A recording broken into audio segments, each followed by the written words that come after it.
Imagine this. You're laughing with someone you trust, a friend, a partner, a family member, when suddenly a flicker in their eyes betrays something darker. A pause too long, a smile too sharp, a joke that cuts just a little too deep. You brush it off, but the unease lingers. What if the people closest to you secretly despise you? Not with shouting or violence, but in quiet, invisible ways, through subtle jabs, withheld warmth, the slow erosion of your confidence. Carl Jung warned that the most dangerous emotions are the ones we refuse to see.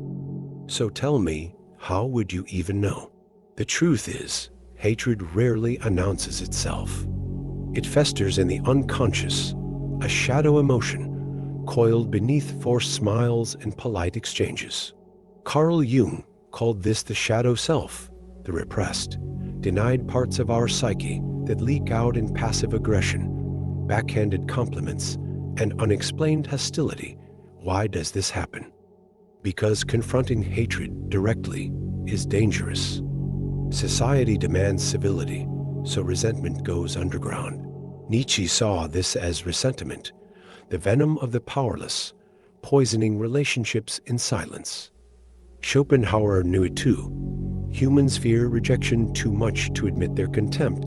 The real question isn't if someone hates you, it's why you refuse to see it. This silent hostility doesn't just hurt, it rewires you. Every veiled insult, every intentional neglect, etches itself into your nervous system. You grow anxious, questioning your own perceptions. Am I imagining this? Becomes a prison. Cognitive science confirms subtle social threats trigger the same stress response as physical danger. Over time, your brain adapts. You start expecting betrayal, doubting genuine connections. Huxley warned of societies that control through manufactured doubt. This is more personal, but just as destructive, the greatest damage. You begin to hate yourself for noticing. And that's exactly how the cycle sustains itself. The escape begins with a brutal truth. You cannot control their hatred, only your awareness of it.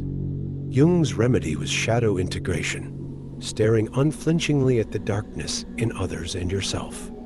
Ask, what in me draws this energy? What boundaries have I failed to set? Nietzsche's solution was fiercer, become untouchable. The higher we soar, the smaller we appear to those who cannot fly. Stop seeking validation from those incapable of giving it. Their hatred is not your failure, but their limitation.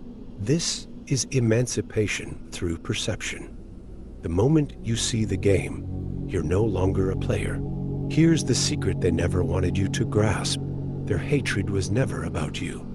It was always their unresolved war, their envy, their shame, their terror of mirrors.